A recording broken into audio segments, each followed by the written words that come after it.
What's up, beautiful people? I'm Erin, and this is Erin on Demand.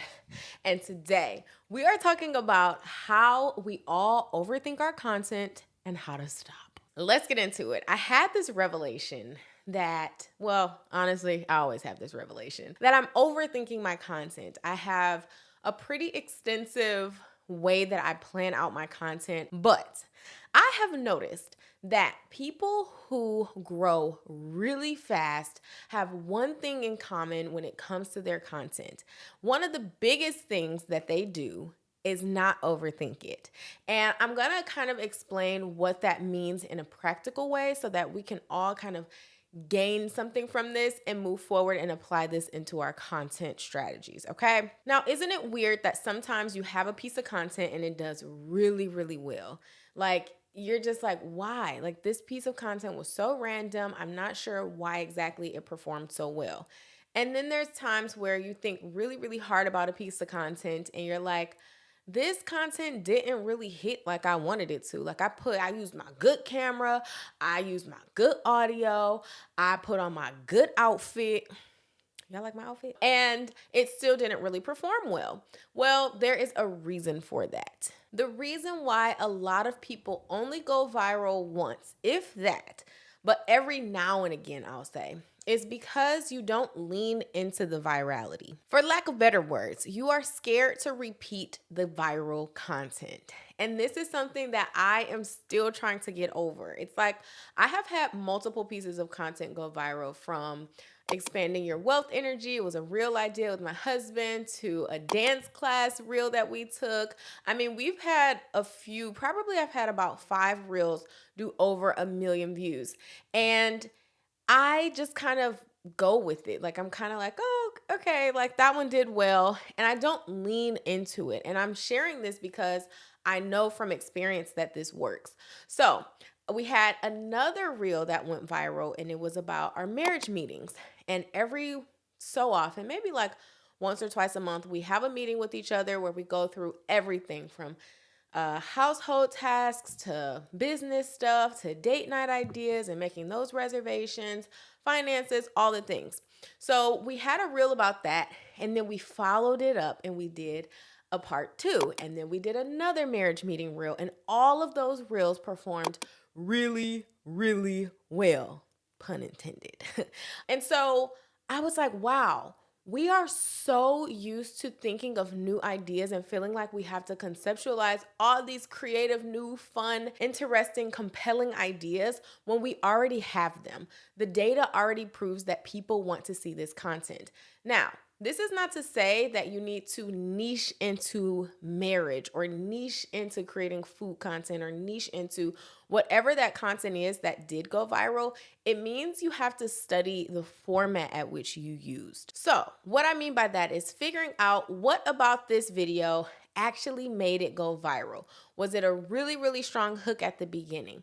Was this did you put some interesting text on top of it? Was it a shorter video than you typically do? Was it some type of something that you can create a series around? Like, what is it? What is repeatable? Not necessarily within the actual content, but what is repeatable in the actual style or format of the content that went viral. So there are lots of creators who do this, and they blow up really, really fast. They lean into the viral content that they've created, and they kind of put aside the stuff that maybe they think is cooler or maybe more creative, and they really go hard with the content that works.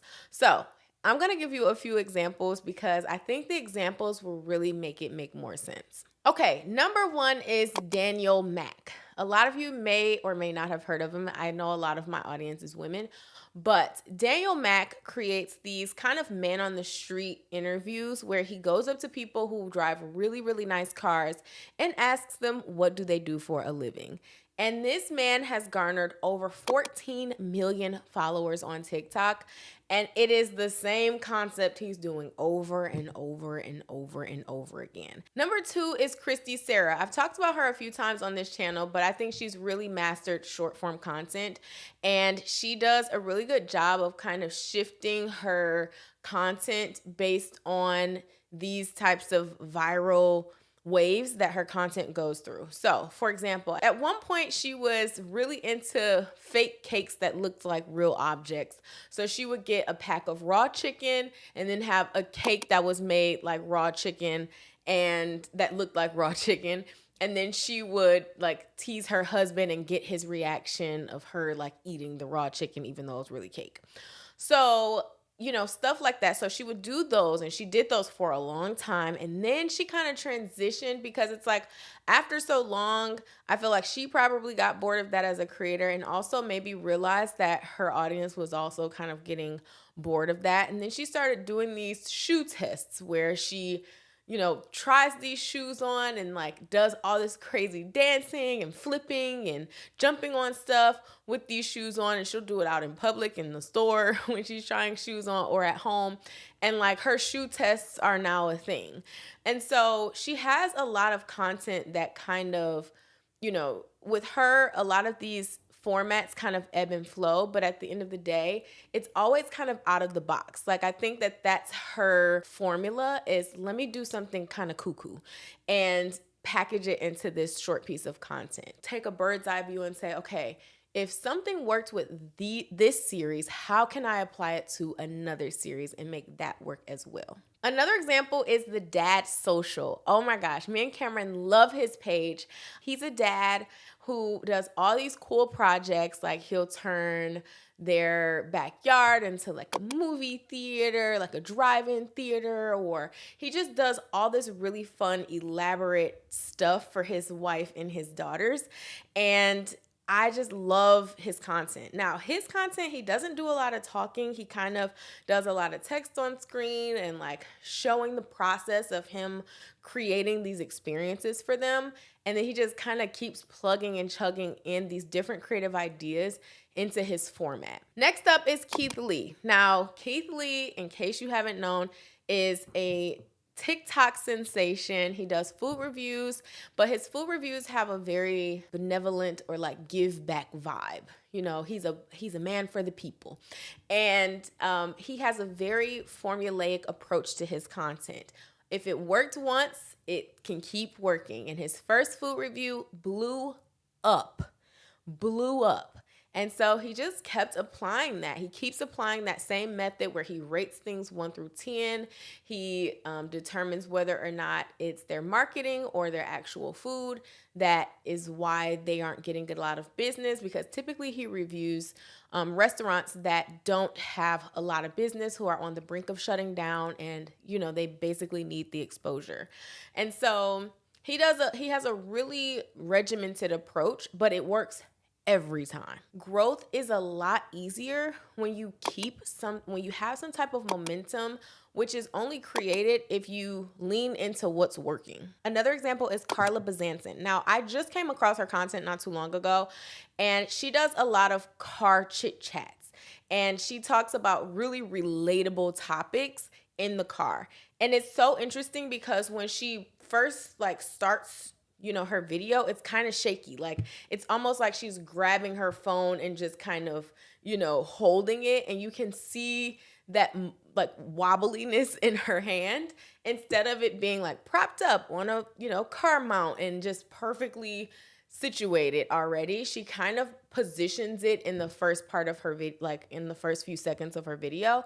And honestly, this is probably a way for her to get that attention, because a lot of content now just looks so perfect. That is probably a part of her hook. So all of her car chit chatty videos kind of start with this shaky first frame, and it works. And her videos in the car, the chit chats, they get such high engagement, significantly higher than a lot of her other content, but she keeps doing it, and she keeps doing it in the same way that worked the first time. And the last example is Jazz Turner. She is a YouTube/TikTok girl who does a lot on like self-care and glowing up and just kind of living your best life. Now, Jazz does a really good job with her glow up series. I think she has really nailed it with that. Hey, Jazz. And she basically shares tips on how to glow up in your everyday life. So, every video, even if it doesn't go viral, having some type of systematic series where you can kind of plug and chug new things. Maybe one day she's going to get a facial, and then another day she's going to a yoga class. Like, it's kind of like this everyday glow up series, and it's very easy to kind of plug and chug new things into that overall theme. So, I wanted to share a wide range of examples because there are so many ways that you can take this. The thing is that you can't overthink it. And even when it comes to creating a series, I feel like I overthought it for myself. And I'm still kind of trying to think of like, what does that look like in my content? But I wanted to share this with you because a lot of the times when it comes to creating content, we feel the pressure of constantly coming up with new ideas when the content creators who are really killing the game are not worried about constantly coming up with new ideas. They're worried about leaning into the ideas that they have already seen working. And I personally think creating a series is the best way to infuse some type of formula to your content where it has consistency, you're building some type of brand identity, but you're also able to plug in different ideas and kind of make those series more creative. It doesn't have to be all kind of like Daniel Mack where he asks the same question to every single person. It could be more like Jazz's glow up diaries or glow up series where you are kind of just making it an overall theme or storyline for people to follow. Now, another thing I want to note is when I talk about series, I'm not necessarily saying just a day in the life series or a get ready with me series. Although that could work, I know for a fact these are much more effective when they're a little bit more specific. So one that my husband and I are considering is a series on before baby gets here, like life before baby, and all the ways we're prepping our life and our business for baby on demand. And then maybe after she's here, life after baby, like all the ways that we're transitioning into parenthood. So think of it more in a thematic way and not necessarily like not so vague like a day in the life or get ready with me. It could be get ready with me for work every day, or like get ready with me as a swim instructor. Like being more specific, like taking that to the next level and thinking a little bit deeper than just get ready with me's or day in the lives. All right, so I hope that helps. I would encourage you to take action by looking at your content now, even if it's not something that's necessarily gone viral. I would exclude big monumental moments like a graduation or a wedding post or things like that, because a lot of times those typically perform well because your audience is heightened in engagement when it comes to big moments like that. But if something like that went super viral and you took a different approach, not necessarily like your standard wedding picture or your standard like wedding video created by like a professional videographer, but maybe you made a really fun reel on your wedding day or like something really cool and like witty. Look at your content through the lens of someone who is not you, but trying to be as objective as possible of how or why did this piece of content pop, and try to figure out how to start applying that to your current content to make that pop as well. All right, you guys, let me know if you have any questions. I love you guys. I hope this helps. Put in the comments what type of series you're considering creating. I think it'd be cool to kind of see a mixture of creative ideas in the comments. All right, I will see you on the next one. Bye for now.